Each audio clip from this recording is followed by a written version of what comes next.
একটা গ্রামে অনু নামের এক বামুন মেয়ে থাকত, যার বয়স 20 বছর ছিল, কিন্তু উচ্চতায় ও ছোট ছিল। একদিন অনু আর ওর 3 বান্ধবী কলেজ থেকে বাড়ির দিকে যাচ্ছিল। শোন না কি বলছি, আজ আমরা সবাই কুয়োতে সাঁতার কাটতে যাবি? হ্যাঁ, এটা খুব ভালো আইডিয়া। চলো, খুব মজা হবে।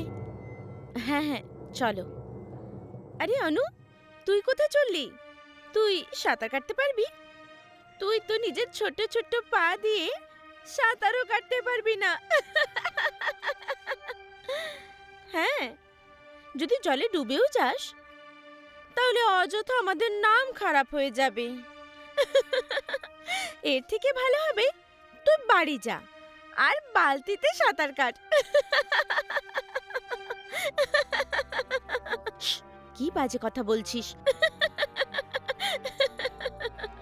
মেয়েরা আবার হাসতে শুরু করলো, আর অনু ওখান থেকে মন খারাপ করে বাড়ি চলে গেল।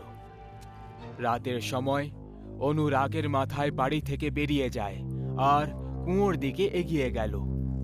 কিছুক্ষণের মধ্যেই ও কুয়োর কাছে এসে পৌঁছলো। কুয়োর জল অনেক গভীর আর শান্ত ছিল। অনু ভয় পেয়ে পেয়ে কুয়োতে নামলো আর সাঁতার কাটতে লাগলো, কিন্তু ওর সাঁতার কাটতে কষ্ট হলো আর ওজন বেশির জন্য ডুবতে লাগলো। ও সাহায্যের জন্য চিৎকার করতে লাগলো।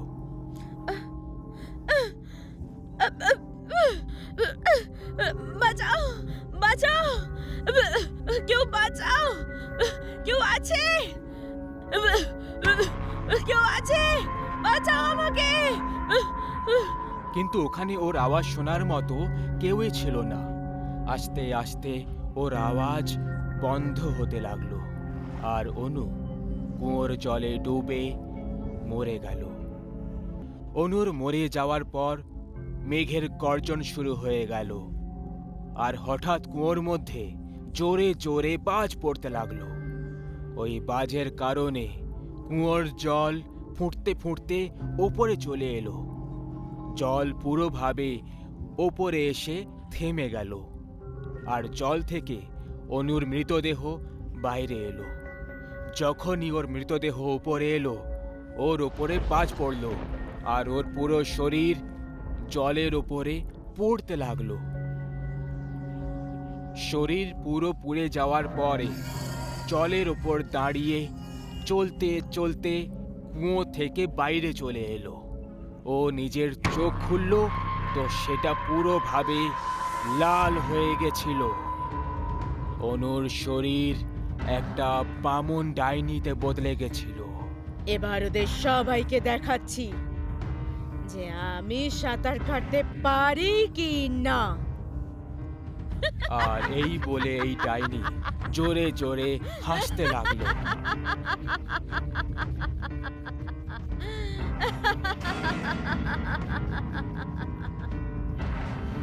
ওই বামুন ডাইনি হাওয়ায় উড়ে গ্রামে চলে এলো আর এক একটা করে ওই 3টে মেয়েকে ঘুমন্ত অবস্থায় নিজের সাথে কুয়োর কাছে নিয়ে চলে এলো।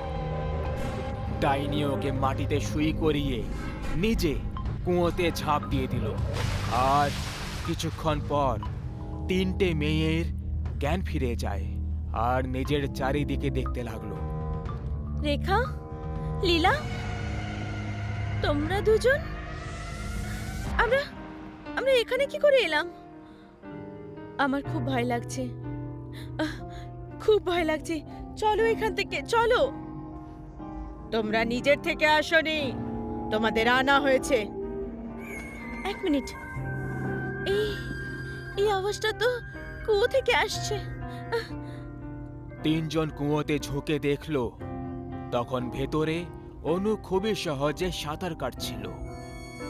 অনু, তুই এত রাতে কুয়োতে কি করছিস? আর এক্ষুনি ওই আওয়াজটা কার ছিল? ওই সব ছাড়, ভেতরে আয়, সাঁতার কাটি। আমার এটা ঠিক লাগছে না, চলো বাড়ি যাই। 3টে মেয়ে যেতে লাগলো, ততক্ষণে কুয়ো থেকে আওয়াজ এলো, দাঁড়াও, নাহলে সবাই মারা পড়বে। ওরা তিনজন ওখানেই থেমে গেল। কুয়োর জল আবার উপরে আসতে লাগলো। এইবারে ওই বামন ডাইনি জলের উপর দাঁড়িয়েছিল। আমি বলছি ভেতরে এসো। ডাইনিকে দেখে তিনজন খুব ভয় পেয়ে গেল। মেয়েগুলো বুঝতে পারেনি যে এই সব আসলে কি হচ্ছে। মেয়েদের মাথায় কিছুই ঢুকছিল না যে এখন ওরা কি করবে।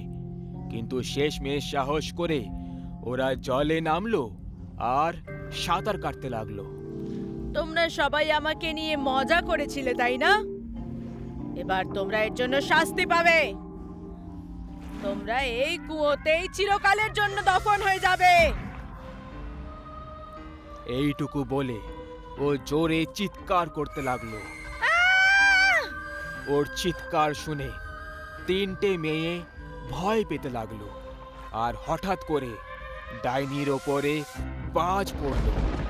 বাজ পড়া মাত্রই জল পড়তে শুরু হয়ে গেল। জলের গরম মেয়েদের অনুভব হতে লাগলো।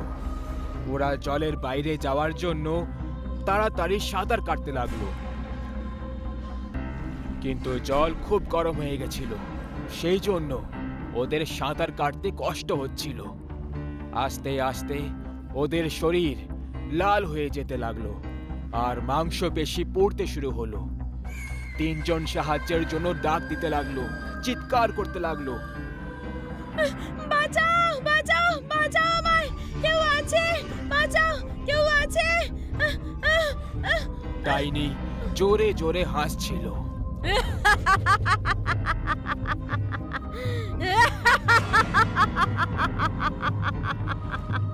কিছুক্ষণ পর তিনজনের শরীর আগুনে পুড়তে লাগলো। মেয়েরা পুড়ে যাওয়ার কারণে জোরে জোরে চিৎকার করছিল। ডাইনির এই সব কিছু দেখে খুবই আনন্দ হচ্ছিল। সব শেষে মেয়েগুলোর শরীর একেবারে পুড়ে জলে ভাসতে লাগলো। জল আবার নিচে যেতে লাগলো। জল নিচে নামা মাত্রই ওই ডাইনি তিনটে মেয়ের দেহ তুলল আর জলের নিচে উধাও হয়ে গেল। সমীর, রোহন, অদিতি আর প্রিয়া একসাথে একটা ফিল্ম তৈরি করছিল। চারজন একসাথে একটা মিডিয়া কোম্পানিতে কাজ করছিল আর চারজনের মধ্যে গভীর বন্ধুত্ব ছিল। আমাদের ডিরেক্টরের একটা নতুন লাভ স্টোরি দরকার। আরে ভাই, আজকালকার লাভ স্টোরিজ তো একদম কমন হয়ে গেছে। হ্যাঁ, কিছু ইউনিক আর আলাদা কাহিনী আনতে হবে যা দেখে অডিয়েন্স মজা পাবে। আমি শুনেছি শহরের পুরনো বন্ধ পড়ে থাকা লাইব্রেরিতে অনেক বই রাখা রয়েছে আর তার মধ্যে অনেকগুলো অজানা কাহিনী বন্ধ আছে। কিন্তু ওই লাইব্রেরি বহু বছর ধরে বন্ধ, ওখান অবধি আমরা পৌঁছবো কি করে? যদি আমরা ওখান থেকে ভালো কাহিনী পেয়ে যেতে পারি তাহলে আমাদের কিছু না কিছু একটা উপায় নিশ্চয়ই বার করতে হবে। চারজন এক রাতে লুকিয়ে শহরের পুরনো লাইব্রেরিতে যাওয়ার প্ল্যান তৈরি করে। ওই লাইব্রেরি পুরনো কবরস্থানের পাশেই ছিল, যে কারণে ওই লাইব্রেরির ব্যাপারে অনেক রকমের গুজবও ছড়িয়েছিল। চারজন সেই রাতে সাহস জুটিয়ে লাইব্রেরি যাওয়ার সিদ্ধান্ত নিয়ে নিল। ভাই, আমি শুনেছি ওই লাইব্রেরির পাশেই না একটা পুরনো কবরস্থান আছে আর লোকেরা এটাও বলে যে ওই কবরস্থানের কাছাকাছি না অনেক লোকেরা আত্মাও দেখেছে। তুইও কি সব বইয়ের কথায় বিশ্বাস করতে লাগলি? আমাদের লাভ স্টোরি বানাতে হবে, হরর স্টোরি নয়। অদিতি একদম ঠিক বলেছে। আমরা চুপচাপ গিয়ে লাইব্রেরি থেকে কিছু ভালো বই নিয়ে আবার ফিরে চলে আসব, কেউ কিছু জানতেও পারবে না। চারজন গাড়িতে বসে কথা বলছিল আর লাইব্রেরির দিকে এগিয়ে যাচ্ছিল। তখনই হঠাৎ কবরস্থানের কাছে ওদের গাড়িটা বন্ধ হয়ে যায়। আরে, এই গাড়িটা বন্ধ কি করে হয়ে গেল? বন্ধ বা হলো আবার কোন জায়গায়? আমাদের সামনে পুরনো কবরস্থান। আরে তুই অযথা ভয় পাচ্ছিস। তোরা সবাই লাইব্রেরির দিকে এগিয়ে যা, আমি এখানে গাড়িটা সামলাই। ওকে গাইস, এটাই ঠিক হবে। সমীর ওই কবরস্থানের সামনে গাড়ির কাছে অপেক্ষা করে আর গাড়িটাকে ঠিক করার চেষ্টা করতে থাকে। অদিতি, প্রিয়া আর রোহন পায়ে হেঁটে লাইব্রেরির দিকে এগিয়ে যায়। লাইব্রেরির কাছে পৌঁছতেই ওখানে হঠাৎ করে ওই তিনজনের সামনে একটা পাগলের মতো দেখতে একটা লোক সামনে চলে আসে, যার বড় বড় দাড়ি আর লম্বা চুল ছিল, আর সে গায়ে ফাটা পুরনো কাপড় পরে রেখেছিল। তাকে দেখে এমন লাগছিল যেন সে অনেক বছর ধরে স্নান করেনি। কোথায় যাচ্ছ তোমরা সবাই? ওদিকে যেও না, ওখানে মৃত্যু আছে। ওই লোকটাকে দেখে তিনজনই ভয় পেয়ে যায়। পাগল লোকটা তিনজনের আশেপাশে অদ্ভুতভাবে লাফাতে আর ঘুরতে থাকে। কে তুমি? সরে যাও আমাদের রাস্তা থেকে। মৃত্যুর ছায়া রয়েছে, যে কেউ এখানে এসেছে ফেরত যেতে পারেনি। আমার আমার খুব ভয় লাগছে। তুমি চিন্তা করো না, আমি কিছু একটা করছি। রোহন ওখানে পড়ে থাকা একটা লাঠি দিয়ে ওই পাগল লোকটাকে মেরে তাড়ানোর চেষ্টা করতে থাকে। ওই লোকটা এই তিনজনকে দেখে পাগলের মতো হাসতে হাসতে ওখান থেকে চলে যায়। তোমাদের সবার সময় এসে গেছে। যদি নিজেদের প্রাণ বাঁচাতে চাও তাহলে এক্ষুনি চলে যাও এখান থেকে, না হলে সব কটা মরবে। ওই লোকটা এইভাবে কেন বলছিল? আরে ভাই, তুমিও না একটা পাগলের কথা বিশ্বাস করছো? ওর তো নিজেরই হুঁশ নেই। তাড়াতাড়ি চলো, যে কাজটা করতে এসেছিলাম সেটা করে নি। তিনজনে লাইব্রেরির পেছনের জানলার কাঁচ ভেঙে দিয়ে লাইব্রেরির ভেতরে ঢুকে পড়ে। লাইব্রেরিতে অনেক রকমের পুরনো বই রাখা ছিল। তিনজন লাভ স্টোরির বই খুঁজতে শুরু করে। ওই লাইব্রেরিতে চারিদিকে অন্ধকার ছিল। তখনই হঠাৎ করে একটা বই অদিতির কাছে এসে পড়ে যায়। ওই বইটা একটা সাদা কাপড়ে জড়ানো ছিল, আর তার উপরে অনেক রকমের সুতো বাঁধা ছিল। এটা আবার কি বই? আর এটাই কাপড়ে জড়িয়ে কেন রাখা আছে? অদিতি সব সুতো আর কাপড় সরিয়ে ওই বইটা বার করে দেয়। ওই বইয়ের ওপরে রাজকুমার আর বেশ্যার প্রেম কাহিনী লেখা রয়েছিল, আর ওই বইয়ের ওপরে কিছু অদ্ভুত চিত্রও তৈরি করা ছিল। অদিতি ওই বইটা দেখে নিজেকে আর থামাতে পারল না। তুমি ভালো কোনো বই পেলে? এই দেখ, এই বইয়ের টাইটেলটা কত বেশি ইউনিক লাগছে, আর তার উপরে এতে কত সুন্দর চিত্রকারিও করা রয়েছে। এই দেখ, ঠিক আছে, আমরা এটাকে না আমাদের ব্যাগে রেখে নিই, এটা আমরা পরে পড়ে নেব। এই বইটাকে আমি নিজের কাছে রেখে নিচ্ছি। অদিতি ওই বইটা নিজের ব্যাগেই রেখে দিল। হঠাৎ করে অদিতির মনে হলো যে ব্যাগের মধ্যে ওই বইটা নিজের থেকেই খুলে যাচ্ছে আর বন্ধ হয়ে যাচ্ছে। তখনই ও ওই বইটা নিজের ব্যাগ থেকে বাইরে বার করে দেয়, আর হঠাৎ একটা দ্রুত বাতাসের ঢেউ চলে আসে, যে কারণে ওই বইয়ের পাতাগুলো পাল্টাতে শুরু হয়। কি হচ্ছে এটা? এইসব কি হচ্ছে? এই বইয়ের পাতাগুলো নিজের থেকে কি করে পাল্টে যাচ্ছে? তখনই ওই বইয়ের পাতা পাল্টানো বন্ধ হয়ে যায়। ওই বইয়ের পাতা একটা জায়গায় এসে থেমে যায়। ওই পাতার ওপরে রাজকুমার আর তার পায়ের কাছে বসে থাকা একটা মেয়ের ছবি ছিল, যার কাপড় দেখে ও একটা বেশ্যা প্রতীত হচ্ছিল। অদিতি ওই পাতাটা পড়তে শুরু করে দেয়। রাজকুমার আর বেশ্যার প্রেম কাহিনী? ও, এরকম কাহিনী তো ধুম মাচিয়ে দেবে। যখনই অদিতি ওই পাতাটা পড়তে লাগলো, যেন ওর হুঁশি উড়ে গেল।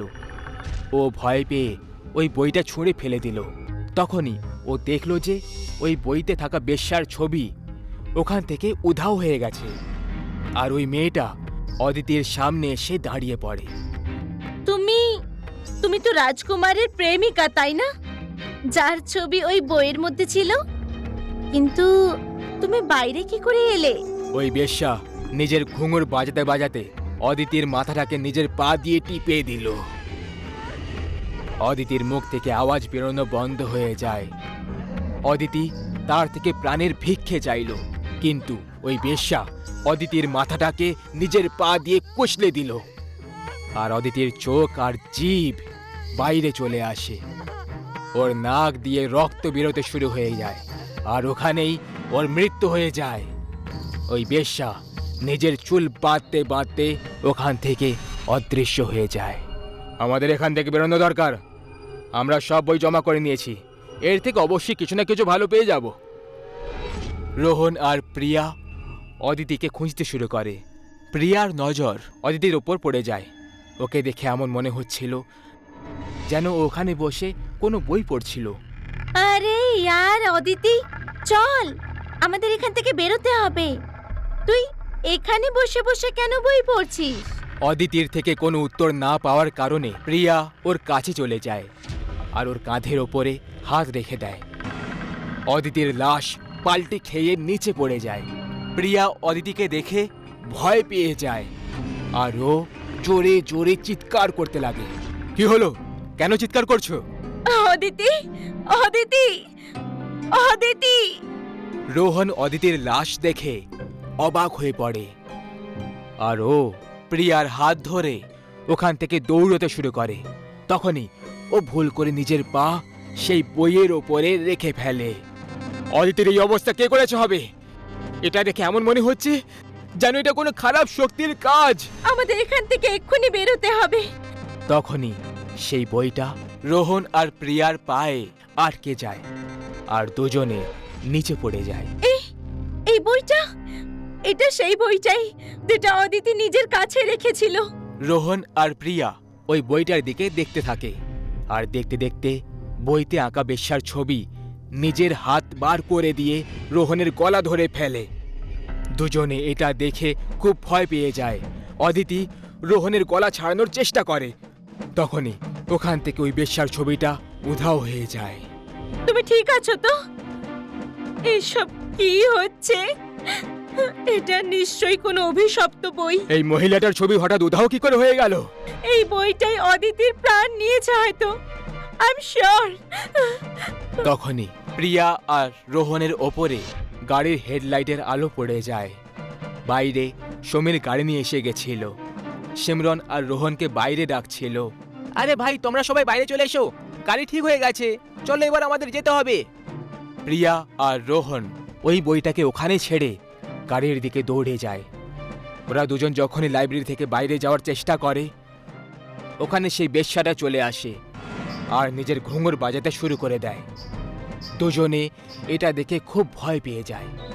কে তুমি আর আমাদের কেন মারছো? আমরা তো তোমাকে ঠিক করে চিনিও না। আমাদের ছেড়ে দাও, আমাদের যেতে দাও, আমাদের ছেড়ে দাও। তখনই সেই বেশ্যা প্রিয়া আর রোহনের গলা টিপতে লেগে যায় আর দুজনকে হাওয়াতে চাকিয়ে কাঁচের জানলায় ছুঁড়ে ফেলে দেয়। দেখতেই দেখতে ওদের দুজনের মৃত্যু হয়ে যায়। লাইব্রেরির বাইরে থেকে সমীর এই সব কিছু দেখছিল। সমীর নিজের হাতে একটা তাবিজ নিয়ে লাইব্রেরির ভেতরে ঢুকে পড়ে। তুমি আমার কিছু ক্ষতি করতে পারবে না, আমি জানতাম এই বইটা খুনি বই, সেই জন্য আমি নিজের বন্ধুদের বই আনতে পাঠিয়েছিলাম। বেশ্যা সমীরকে স্পর্শ করতে পারে না। সমীর বইয়ের ওপরে তাবিজ বেঁধে দিল আর ওই বইটাকে নিজের সঙ্গে গাড়িতে রেখে দিয়ে নিয়ে যেতে লাগলো। বেচারা আমার বন্ধুগুলো এটা জানতো না যে এই সব আসলে আমার ষড়যন্ত্র। এবার আমার বাবা প্রফেসর মন্তোষ পান্ডের রিসার্চ পুরো হয়ে যাবে। এই খুনি বইয়ের রহস্য এবার গোটা পৃথিবী জানতে পেরে যাবে আর বাবা বেশ্যাকে নিজের কবজায় করে নেবে। তখনই সমীর দেখতে পেল রোডের মধ্যখানে ওই বেশ্যা দাঁড়িয়ে আছে। ও নিজের গাড়ির স্টিয়ারিং ঘুরিয়ে দিল আর ওর গাড়ি সোজা কবরস্থানের দেওয়ালে গিয়ে ধাক্কা খেয়ে গেল। সমীরের ওখানে মৃত্যু হয়ে যায় আর ওই বইটা ওই কবরস্থানের কাছে একটা কবরে গিয়ে পড়ে যায় আর ওখানে সমাধি হয়ে যায়। আরে রূপা, এই শিরদাঁড়ার ব্যথাটা জানি না কবে আমার একদিন প্রাণ নিয়ে হার মানবে। একটু মালিশ করে দাও না প্লিজ। আচ্ছা ঠিক আছে বাবা, 2 মিনিট থামো। রূপা যখনই শুভেন্দুর কাঁধে হাত রাখল, শুভেন্দু খুবই জোশের সঙ্গে একেবারে লাফিয়ে উঠল। আরে বাহ রূপা, তুমি তো একদম জাদুকর বেরোলে। তোমার মোলায়েম হাতের স্পর্শ হওয়া মাত্রই শরীরে যেন এক নতুন প্রাণ এসে গেছে। আমার ব্যথাটা কি জানি কোথায় উধাও হয়ে গেল। এখন ছেড়ে দাও, যাও নিজের এবার কাজ করো, আমার এখন একটু ভালো অনুভব হচ্ছে। ঠিক আছে, আর তেল লাগাতে হবে না। আমি চললাম বাড়ির কাজ করতে, অনেক কাজ পড়ে আছে। রূপা কিচেনে গিয়ে কাজে ব্যস্ত হয়ে গেল। তখনই শুভেন্দু বিছানা থেকে উঠল আর নিজের পকেটে কিছু খুঁজতে লাগলো, যেটা ও খালি পেল। ও আবার একবার রূপাকে আওয়াজ দিল, আরে ক্ষমা করো, তোমাকে আরেকটা কষ্ট দিচ্ছি। আসলে আমার ওই ওষুধগুলো কি জানি কোথায় রাখা আছে, ওগুলো একটু নিয়ে এসো। তুমিও না পাগল করে দেবে। তোমার ডান দিকের পকেটে হাত ঢোকাও। শুভেন্দু যখনই ওর ডান দিকের পকেটে হাত ঢোকালো, সেখানে ও নিজের ওষুধগুলো পেয়ে গেল। এটা দেখে ও একটু অবাক হয়ে যায়, কারণ কয়েক সেকেন্ড আগে যখন ও নিজের পকেট চেক করছিল তখন তো ও কিছুই পায়নি। তাহলে হঠাৎ এই ওষুধ? যাই হোক, এখনের মতো এসবকে ও এড়িয়ে দিল আর অফিসে যাওয়ার জন্য তৈরি হয়ে গেল। আচ্ছা শোনো, আমি এবার বেরোলাম। শোনো, গাড়ি ধরার সময় যে প্রথম গাড়িটা পাবে সেটা ছেড়ে দিও, বরং ওর পরের গাড়িটা ধরবে। আর অফিসে গিয়ে সবার প্রথমে নিজের চেয়ারটাকে চেক করে নিও, তবেই ওর উপর বসো, বুঝলে? শুভেন্দু রূপার কথাগুলো যেন ওর মাথায় উপর দিয়ে চলে গেল। ওর কথায় হাসতে হাসতে বলল, আচ্ছা ম্যাডাম, এই ব্যাপার, ঠিক আছে, আমি এবার চললাম। তারপর শুভেন্দু বাইরে দাঁড়িয়ে গাড়ি ধরার জন্য অপেক্ষা করতে লাগলো। তখনই ও সামনে একটা ট্যাক্সিকে আসতে দেখল, যেটার বাম্পারে একটা লাল পতাকা লাগানো ছিল। ও ট্যাক্সি! কিন্তু এক মিনিট, আমি এটা ধরবো নাকি ছেড়ে দেব? রূপা প্রথম গাড়িটা ধরতে মানা করেছিল, কিন্তু ছাড়ো, রূপাও এমনই মজা করেছিল হয়তো। শুভেন্দু এত কিছু সব ভেবেই ওই ট্যাক্সিটাকে থামানোর সিদ্ধান্ত করে নিল, কিন্তু এর আগে ও তাকে হাত দেখিয়ে থামাতে পারত, ওই ট্যাক্সিটা ঠিক ওর সামনে দিয়ে পার হয়ে গেল। ওফো, এ তো চলে গেল, এখন দ্বিতীয় গাড়ির অপেক্ষা করতে হবে। কয়েক মিনিট পরে ও পরের ট্যাক্সিটা আসতে দেখতে পেয়ে গেল। ও তক্ষুনি হাত দেখিয়ে দিল আর তারপর গাড়িতে বসে পড়ল। কিছুটা দূরত্ব পার হয়ে যাওয়ার পর হঠাৎ করে ড্রাইভার গাড়ি থামিয়ে বলে উঠল, আরে সাহেব, সামনে তো খুব ভিড়, মনে হচ্ছে কারো অ্যাক্সিডেন্ট হয়ে গেছে। শুভেন্দু বেরিয়ে যখন দেখল তখন ওর হুঁশ উড়ে গেল। এই অ্যাক্সিডেন্ট ওই প্রথম ট্যাক্সিটারই ছিল, যেটা শুভেন্দু ছেড়ে দিয়েছিল। ও ওই ট্যাক্সিতে লাগানো ওই লাল পতাকাটা খুব ভালোভাবে চিনতে পারছিল।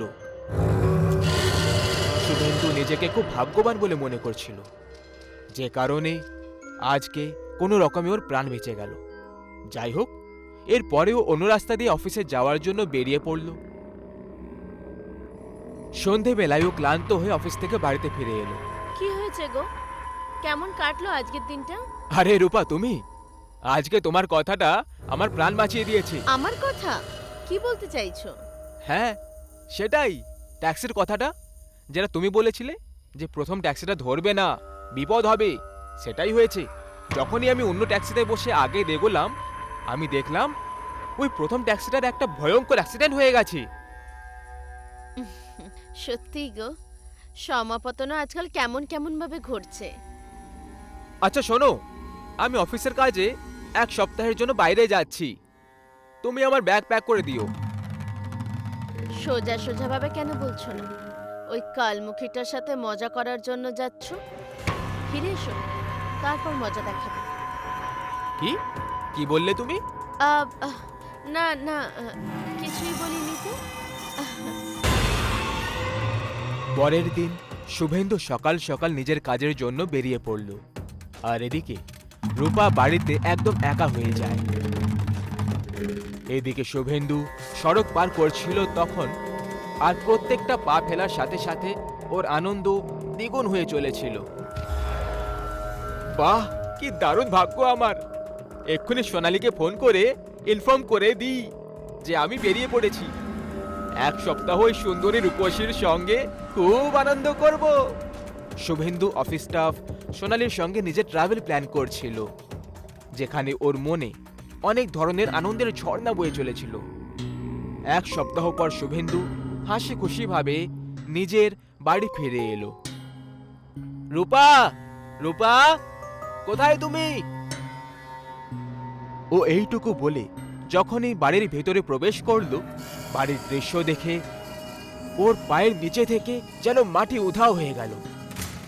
পুরো বাড়ি ছড়িয়ে ছিটিয়ে পড়েছিল। সব জিনিসপত্র ভাঙাচুরো অবস্থায় মাটিতে পড়ে রয়েছিল। তখনই হঠাৎ বাড়ির টিউবলাইট ফ্লিক করতে লেগে গেল। বাড়ির এত নোংরা পরিবেশ দেখে শুভেন্দুর রূপার উপরে খুব গুরুতর রাগ ধরে গেল। ও চিৎকার করে নিজের বেডরুমের দিকে চলে গেল। রূপা, রূপা, এ তুমি বাড়ির কি অবস্থা করে রেখেছো?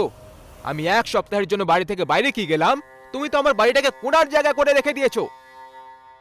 এইটুকু বলে শুভেন্দু যখনই নিজের বেডরুমের দরজা আস্তে করে খুলে দিল, সামনে ওই মারাত্মক দৃশ্যটা দেখে ওর আত্মা কেঁপে উঠল। ও দেখল যে ওর বেডরুম একেবারে কসাইখানা হয়ে গেছে। রুমের ওপরে পাখার জায়গায় লাশ ঝুলে রয়েছে, যে শরীরগুলো থেকে রক্তের একটা বিন্দু বাকি রাখা নেই। অন্যদিকে শুভেন্দু ওখানে রূপাকে দেখতে পায়, যে এখন একটা ডাইনিতে পরিণত হয়ে গেছিল আর ক্রমাগত কাঁচা মাংসের টুকরোগুলো চিবিয়ে যাচ্ছিল। বাপরে, আমার স্ত্রী তো একটা ডাইনি! তাড়াতাড়ি করে আমাকে বেরোতে হবে এখান থেকে। আমি এর আসল চেহারা দেখে ফেলেছি, তাই এ হয়তো এবার আমার মেয়েকে মেরে ফেলবে। এই সব কিছু ভেবে শুভেন্দু তক্ষণি পেছন দিকে হাঁটতে লাগলো। কিন্তু তক্ষণি রূপা গর্জন করে বলে উঠল, ওহো, তাহলে এসে গেছিস তুই ওই কালমুখিটার সঙ্গে রাত কাটিয়ে? এবার মরার জন্য তৈরি হয়ে যা। তুমি কি করে জানতে পারলে যে আমি সোনালীর সঙ্গে ছিলাম? গুরুজনদের মুখ থেকে উপদেশ শুনিসনি কখনো? ডাইনির তৃতীয় চোখ সবসময় তোদের পিছু করে আর প্রত্যেক মুহূর্তের খবর রাখে। শুভেন্দু ঘাবড়ে গিয়ে পালানোর কথা ভাবছিল, আর তখনই পুরো বাড়ির লাইটস একসাথে ফিউজ হয়ে গেল, যে কারণে শুভেন্দুর চোখের সামনে একদম অন্ধকার ছেয়ে গেল। এখনো ইচ্ছে করলেও পালাতে পারতো না, কারণ ও কিছুই দেখতে পাচ্ছিল না। তখনই অন্ধকারের ভেতর থেকে ঘুঙুর বাজার আওয়াজ শুভেন্দুর দিকে এগিয়ে আসছিল। আর তখনই এক ঝটকায় অন্ধকার থেকে বেরোলো ওই ডাইনিটার হাত, আর শুভেন্দুকে ওই গুপ্ত অন্ধকারের দিকে টেনে নিয়ে চলে গেল, যে কারণে ও খুব জোরে চিৎকার করে উঠল। আর তারপর চিরকালের জন্য ওর আওয়াজ বন্ধ হয়ে যায়। শীতকাল চলছিল, আর আজকে দীপঙ্কর একদম ভোরে 3টের সময় নিজের হাতে বালতি নিয়ে জমিতে পৌঁছে গেল। দীপঙ্কর প্রতিদিন একদম ভোর সকালে উঠে তার জমিতে যেত, সেচাই করত, ফসলগুলোকে আলাদা করত, আর পুরো দিন জমির কাজকর্মে কাটিয়ে দিত। ওর দিনচর্চা কিছুটা এই ধরনেরই ছিল। দূর দূর পর্যন্ত পরিবেশ একদম নির্জন হয়ে যেন হারিয়ে গেছিল। চারিদিকে অন্ধকার নিজের রাজত্ব করে রেখেছিল। দীপঙ্কর ওই জমিতে নিজের জন্য একটা ছোট তাঁতের বাড়ি তৈরি করে রেখেছিল, যেখানে দীপঙ্কর প্রায় সময় মাঝরাত অবধিও রয়ে যেত। আর ও তার বাড়ির ছোট বাল্বটাকে যখনই জ্বালালো, দীপঙ্করের চোখ ওর থেকে 200 মিটারের দূরত্বে দাঁড়িয়ে থাকে এক মহিলার উপর পড়ে গেল, যে জমির একেবারে মধ্যিখানে গভীর গর্ত খুঁড়ছিল। একটা মহিলাকে এইভাবে নিজের জমিতে গর্ত খুঁড়তে দেখে দীপঙ্করের রাগ তো প্রচণ্ড হলো, কিন্তু পরের মুহূর্তেই ওর মাথায় এই খেয়ালটাও এলো যে আসলে এত অন্ধকারে কোনো মহিলা এই অবস্থায় জমিতে কি করছে। গ্রামবাসীরা এই সব ব্যাপারে গভীর ভাবনা চিন্তা করায় খুব ওস্তাদ হয়। দীপঙ্কর এক মুহূর্তে বুঝে গেল যে ডালের মধ্যে অবশ্যই কিছু কালো রয়েছে। এটাই ভেবে দীপঙ্কর ওই মহিলার একদম কাছে পৌঁছে যায় আর তাকে আর চোখে তাকিয়ে দেখে, যাতে অন্তত ও এটা জানতে পারত যে সে তার গ্রামেরই কোনো মহিলা নাকি কোনো বহুরূপী ছিল। কিন্তু ওই মহিলা বড় ঘোমটা দিয়ে রেখেছিল, যে কারণে দীপঙ্কর ওই মহিলার চেহারা দেখতে পারছিল না। দীপঙ্কর ওই মহিলাটাকে আওয়াজ দিল, আরে তুমি ওখানে করছোটা কি? এইভাবে জমির মাঝখানে গর্ত কেন খুঁড়ে যাচ্ছ? এরকম করাটা কি কোনো মহিলাকে শোভা দিচ্ছে?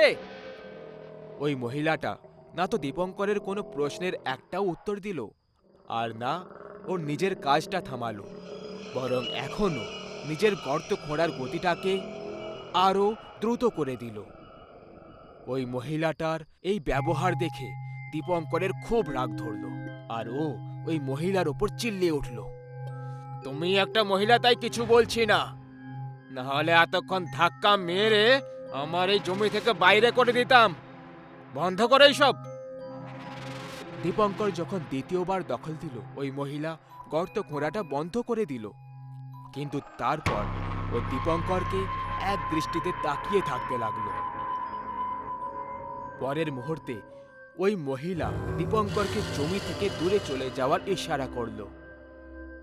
দেখো তো একটু এই মহিলাটার আচরণ, এক তো ভুল করবে আর তার উপর গরমও দেখাবে। এই মহিলা, চল বেরিয়ে যা আমার জমি থেকে বাইরে।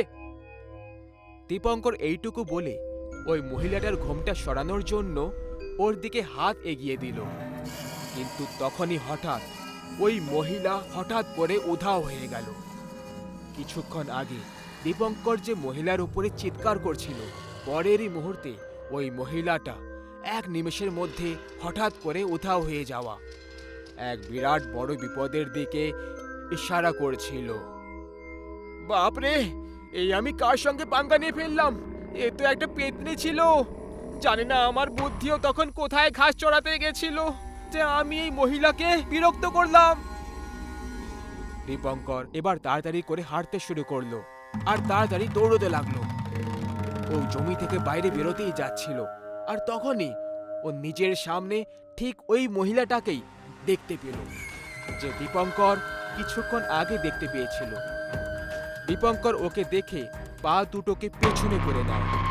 ওই মহিলা আস্তে আস্তে দীপঙ্করের কাছে এগোতে লাগলো। দীপঙ্কর একদম ঘাবড়ে গেল। তখনই ওই মহিলা নিজের ঘোমটা তুলে নিল। তার চেহারা দেখে দীপঙ্করের ঘাম ঝরতে শুরু হয়ে গেল। লাল চোখ, চোখ থেকে রক্ত টপ টপ পড়ছিল, ভয়ঙ্কর চেহারা আর ঝুলে থাকা একটা জিভ। ওই মহিলার এই রূপটা দেখে দীপঙ্কর পা পিছলে মাটিতে পড়ে গেল। বাপরে, এই মেয়েটা তো একটা ডাইনি। আমাকে ছেড়ে দাও, আমাকে মেরো না, আমার ঘরে বউ বাচ্চা রয়েছে। পরিবার তো আমারও ছিল, কিন্তু মনে আছে এই জমিতেই আজ থেকে 5 বছর আগে তোমরা গ্রামবাসীরা মিলে আমার পরিবারকে পুঁতে দিয়েছিলে। আজ যখন আমি এই জমিতে মুক্তি পেলাম, তখন সবার আগে আমি নিজের বাচ্চাদের কবর খুঁড়তে শুরু করলাম, যাতে করে আমি ওদেরকে আবার জীবিত করতে পারি। কিন্তু তুই নির্দয়ী মানুষ, আমাকে তো সেটাও ঠিক করে করতে দিচ্ছিস না। এখন তোর মরা একেবারে নিশ্চিত। আমাকে ক্ষমা করে দাও, আমাকে ছেড়ে দাও। আমি গ্রামে কাউকে কিচ্ছু বলবো না যে তুমি আবার ফিরে এসেছো। এইটুকু বলে দীপঙ্কর জমি থেকে বেরিয়ে বাইরে পালাতে লাগে। কিন্তু তখনই ওই ডাইনি দীপঙ্করের পিঠে ঝাঁপিয়ে পড়ল আর ওকে নিজের সঙ্গে মাটির নিচে টানতে লাগলো, ঠিক সেইভাবেই যেভাবে কোনো জ্যান্ত মানুষকে মাটিতে দফন করা হয়। সেই সময় পুরো জায়গাটায় শুধু দীপঙ্করের চিৎকার শোনা যাচ্ছিল। কিছুক্ষণ পর দীপঙ্করের চিৎকারের আওয়াজ শান্ত হয়ে গেল, কিন্তু ততক্ষণ একটা গ্রামের লোক, যে আসলে সেই জমিতে কৃষি কাজ করত, ও ওখানে চলে আসে আর দীপঙ্করের চিৎকার শুনে নেয়। ও তখনই গ্রামবাসীদেরকে ডাকতে লাগলো, যাতে দীপঙ্করের সাহায্য করা যেতে পারে। কিন্তু যতক্ষণ ওখানে গ্রামের সবাই পৌঁছলো ততক্ষণে অনেক দেরি হয়ে গেছিল। কয়েকজন গ্রামের লোক জমিটা দেখে একটু ভয় পেয়ে যায়, কিন্তু দীপঙ্করকে ওই জমি থেকে বাইরে বার করার জন্য ওরা সবাই আস্তে আস্তে ওই জমির কাছে যেতে লাগলো। ওরা সবাই ভেতর থেকে খুব বেশি ভয় পেয়ে গেছিল, কিন্তু তবুও ওরা সবাই জমির খোদাই শুরু করে দিল। তখনই জমির ভেতর থেকে একটা মহিলার ভয়ঙ্কর আওয়াজ আসলো। পালিয়ে যাও এখান থেকে, চলে যাও। এর আগে গ্রামবাসীরা কিছু ভাবতে পারত বা করতে পারত। ওই ভয়ঙ্কর ডাইনি জমি থেকে বেরিয়ে পড়ল আর জমিতে উপস্থিত সমস্ত গ্রামবাসীদেরকে এক ঝটকায় পাতালে টেনে নিল। আর সবার মারাত্মক চিৎকারের সঙ্গে এই ঘটনা এখানে শেষ হয়ে যায়। এরপর অনেক দিন পর্যন্ত এই ঘটনার কথা গ্রামে ক্রমাগত হয়ে চলেছিল। গ্রামবাসীদের কথা মতো যে ওই ঘটনার পরে কখনো গ্রামের ওই জমিতে কৃষিকাজ হয়নি। আসলে পুরো জমিটা অনুর্বর হয়ে গেছিল। বহু বছর আগে কোনো মহিলাকে তার 2 বাচ্চার সাথে ওই জমিতে বসে তন্ত্র সাধনা করতে দেখতে পাওয়া গেছিল, যেখানে গ্রামের অসহায় লোকেদেরকে বলি দেওয়া হতো। এই কারণেই একদিন সুযোগ পেয়ে যখন ওই মহিলা নিজের সাধনায় ব্যস্ত ছিল, গ্রামবাসীরা কোনো তান্ত্রিকের সাহায্যে তার 2 বাচ্চাকে চুরি করে নেয় আর খুবই গোপনভাবে জমিতেই তাদেরকে জ্যান্ত পুঁতে দিয়েছিল। এরপরে গ্রামবাসীরা ওই মহিলাটাকেও বেঁধে দিল আর ওই জমিতেই দফন করে দিল। আর 5 বছর পর ওই জমি থেকেই ওই মহিলাটাই ডাইনি হয়ে বেরিয়ে পড়ে। আর আজকে ওই ডাইনি সেই জমিতেই বসবাস করছে। সে ওই জমিতে বন্দী হয়ে রয়ে গেছে, যে কারণে সে ওই জমি থেকে বাইরে আসতে পারবে না। কিন্তু ইতিহাস সাক্ষী আছে, যে কেউ ওই জমির নিকটে গেছে দ্বিতীয়বার কখনো ফিরে আসেনি। মেঘা অনেকদিন পর তার বান্ধবীদের সঙ্গে দেখা করার জন্য গ্রামে যাচ্ছিল। ও ট্রেন অনেক রাতে গ্রামের স্টেশনে পৌঁছল। ওই ট্রেন থেকে নামলো আর আশেপাশে রিক্সা বা ট্যাক্সি খুঁজতে লাগলো। স্টেশন একেবারে নির্জন ছিল। মেঘা দূর দূর পর্যন্ত কোনো মানুষজনকে দেখতে পাচ্ছিল না। ও একটু অস্থির হয়ে পড়ল। অনেক খোঁজার পর ও একটা রিক্সা দেখতে পেল, যার ভেতরে তার ড্রাইভার ঘুমোচ্ছিল। মেঘা ওই রিক্সাওয়ালার কাছে গেল। শুনুন দাদা, কি হয়েছে? আসলে আমি গ্রামে যাব। ড্রাইভার চোখ খুলে মেঘার দিকে তাকালো আর হঠাৎ করে ভয় পেয়ে চিৎকার করতে লাগলো, ডাইনি ডাইনি ডাইনি ডাইনি, আমাকে যেতে দাও, আমি কিছু করিনি।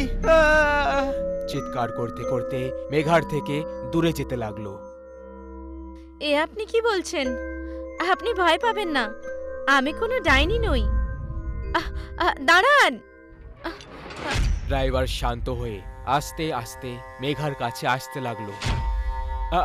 আপনি ডাইনি নয় তাহলে কে আপনি? আমি শহর থেকে এসেছি। এই গ্রামে আমার বান্ধবী থাকে।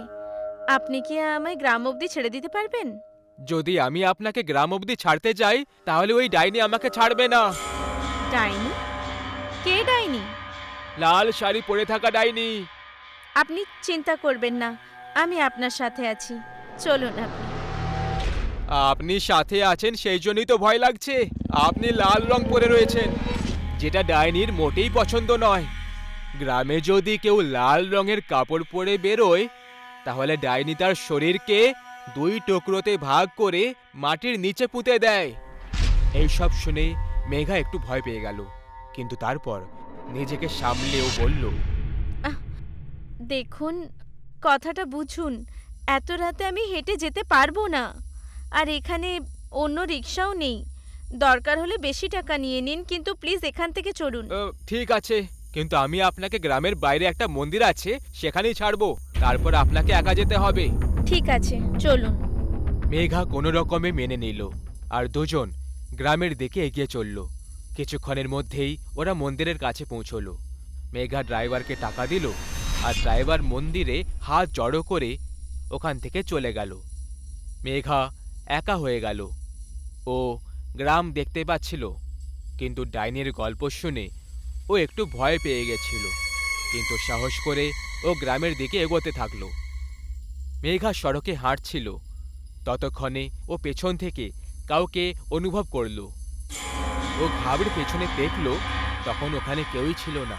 ওর চোখ মাটির দিকে পড়ল আর ভয়ের চোটে গা দিয়ে ঘাম ঝরতে শুরু করল।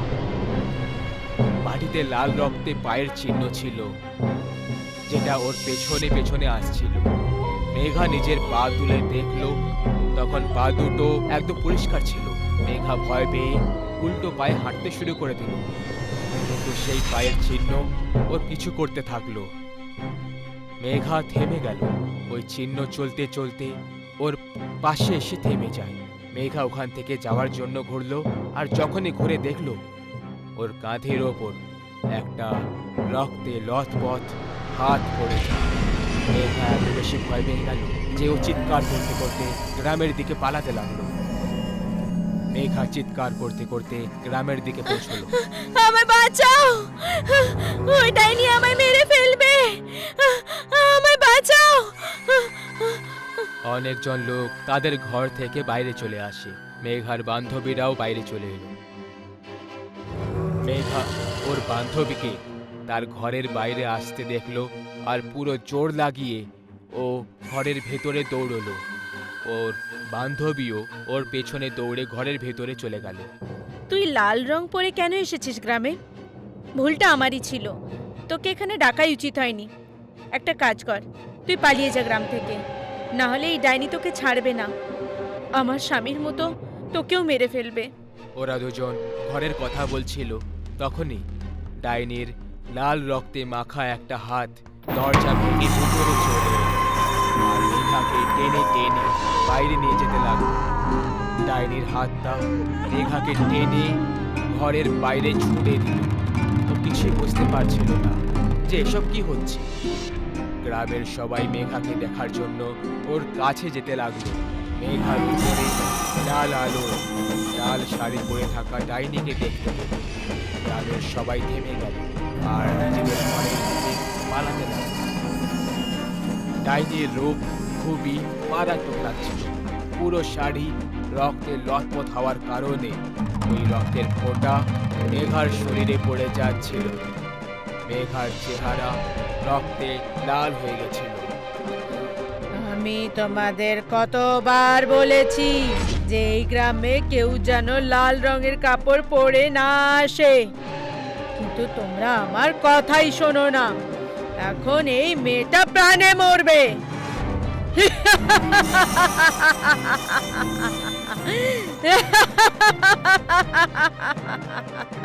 এইটুকু বলে ওই ডাইনি ভয়ঙ্কর হাসি হাসতে লাগলো। ডাইনিকে দেখে মেঘা পালাতে লাগলো। মেঘাকে পালাতে দেখে ডাইনি নিজের হাত লম্বা করে দিল আর ওকে হাওয়ায় তুলে নিল।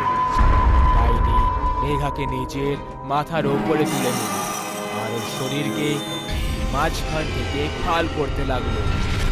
যেমন যেমন মেঘার শরীরের দুই টুকরো হচ্ছিল, তখন তখন মেঘার গরম রক্ত ডাইনির মাথার ওপর দিয়ে পুরো শরীরে ছড়িয়ে পড়ল। এই রক্তের কারণে ডাইনির শাড়ি আরো লাল হতে লাগলো। শরীর ফাল হওয়ার সময় মেঘা এত জোরে চিৎকার করছিল যে ওর চিৎকারের জন্য পুরো গ্রাম জেগে উঠছিল। সব গ্রামবাসীদের আত্মা কাঁপতে লাগলো। সব শেষে মেঘার শরীরের দুই টুকরো হয়ে গেল আর ও ওখানেই হাওয়ায় ঝুলতে থাকলো। ডাইনি জোরে জোরে হাসতে লাগলো। ও নিজের হাত জোরে মাটিতে মেরে দিল, আর সেই কারণে জমিতে দুটো গর্ত হয়ে গেল। ডাইনি নিজের দুটো হাতে দুটো টুকরো নিয়ে আর দুটো গর্তের মধ্যে একটা একটা করে ছুঁড়ে দিল। যখনই টুকরো গর্তে পড়লো, ওর ওপর এমনি এমনি মাটি পড়তে থাকলো, আর দেখতেই দেখতে গর্ত ভরে গেল। মাটি যেমন ছিল তেমনই হয়ে গেল। ডাইনির ভেতর থেকে লাল আলো বেরোতে লাগলো, আর ওই আলোতে ও উধাও হয়ে গেল। ডাইনির যাওয়ার পরে মেঘার বান্ধবী ওই গর্ত থাকা জায়গায় এলো আর কাঁদতে লাগলো। ধীরে ধীরে সব গ্রামবাসীরা জমা হতে লাগলো।